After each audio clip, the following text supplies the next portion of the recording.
Nah, kita akan masuk ke bagian cara mengaktifasi cairan limpatik.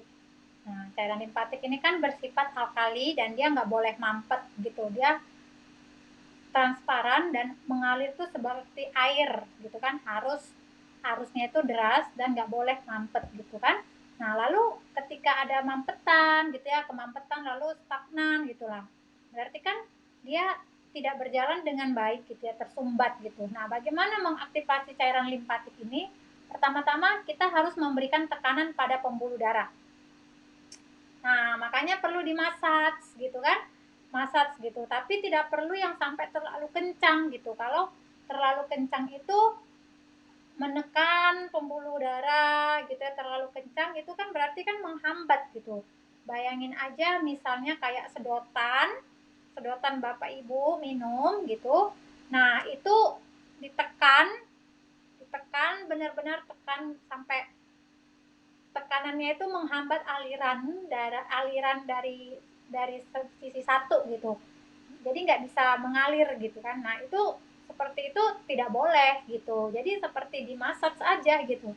Dan itu mengaktifasi pembuluh darah gitu kan. Pembuluh darah memberi tekanan pada pembuluh darah supaya ya mengaktifasi cairan limpatik tadi gitu. Cairan limpatik itu lalu melakukan movement, bergerak. Makanya perlu badan itu nggak boleh terlalu terlalu diam gitu kan, harus exercise gitu. Bahkan ketika kita adalah orang kantoran yang orang back office gitu ya, ya di kantor itu ya seringlah menggerak-gerakkan jari kaki, memukul halus pada pangkal paha gitu kan, memukul ini itu adalah bagian dari aktivasi cairan limpatik di sini gitu, di pundak gitu, melakukan massage gitu. Makanya kalau pendekatan Chinese itu seperti massage, refleksiologi itu adalah bagian dari aktivasi cairan limpatik gitu. Nah, lalu ya menstimulus kontraksi pada otot gitu kan dengan bergerak, berlari gitu ya. Tapi tidak perlu yang terlalu rush gitu, uh, terlalu membuat aktivitas jantung itu berat apa segala macam enggak. Jadi lari-lari kecil, jalan santai gitu itu bagian dari mengaktifasi cairan limpatik gitu. Ya dengan cara nanti kita berkeringat. Berkeringat itu adalah bagian dari aktivasi dari cairan-cairan limpatik kita gitu kan untuk mengeluarkan toksin-toksin nanti melalui kulit, melalui pori-pori yang ada pada kulit gitu kan. Lalu makanya muncul ketiak berkeringat gitu. Nah, itu ya membuang toksin-toksin pada tubuh kita gitu melalui kulit. Lalu kontraksi dari stimulasi otot, menstimulus kontraksi pada otot, lalu kontraksi dari stimulasi otot tadi gitu. Itu dengan melakukan movement dan exercise gitu.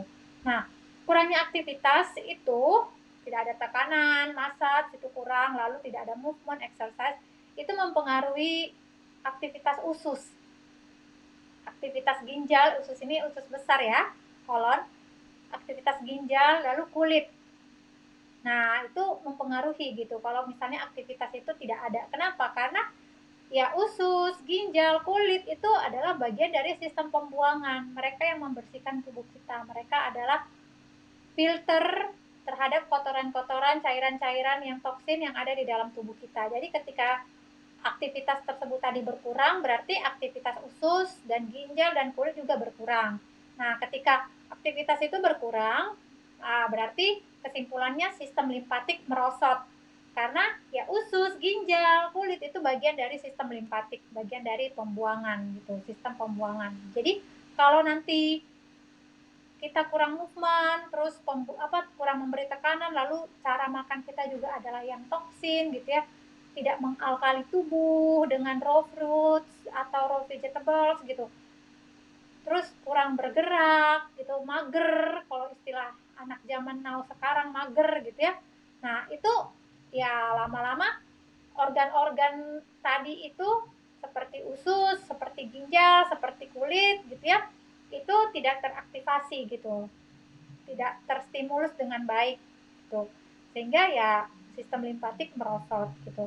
Kalau kita tak aktif gitu ya, exercise minimal ya minimal ya 2 kali seminggu gitu untuk orang-orang kantoran.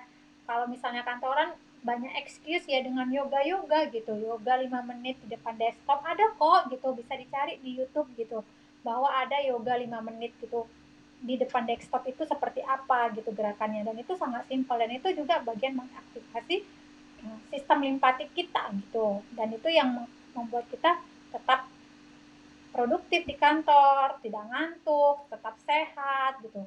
Dan ya karena apa? Karena sistem limpatik ini teraktivasi gitu ya melalui gerakan-gerakan yang kita lakukan, sesimpel apapun itu. Nah, lalu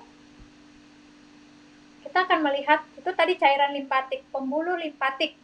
Nah, pembuluh limpatik. Pembuluh limpatik ini itu membentang pada seluruh tubuh, mirip pembuluh darah. Membentang ya, berarti ada pada seluruh tubuh gitu. Nah, yang tidak ditemukan itu pada sumsum tulang, lalu lapisan kulit terluar, epidermis ya, karena udah bagian luar ya. Bagian luar, epidermis itu tidak ada. Lalu di dalam tulang juga tidak ada. Baru sistem syaraf pusat. Nah, sistem syaraf pusat itu tidak ada pembuluh limpatik, tapi seluruh di luar itu semua, sumsum tulang, epidermis, dalam tulang, sistem syaraf itu semua ada pembuluh limpatik ini. Nah, di sinilah tempat pembuluh limpatik inilah di sini berkumpulnya kotoran dari cairan interstisial. Cairan interstisial ya, cairan interstisial itu ada dua, saya ulangin lagi, yaitu cairan darah 25%, lalu cairan pembuangan atau sewer fluids itu 75%. Nah, jadi di tempat pembuluh limpatik ini itu tempat berkumpulnya kotoran dari cairan interstisial, baik itu dari cairan darah si pena, pembuluh darah pena, maupun dari cairan si limpatik ini gitu. Di pembuluh inilah dia bercokol atau nongkrong di situ, berkumpulnya kotoran itu untuk nanti disalurkan ke nodul. Nah, itu bagian pembuluh limpatik.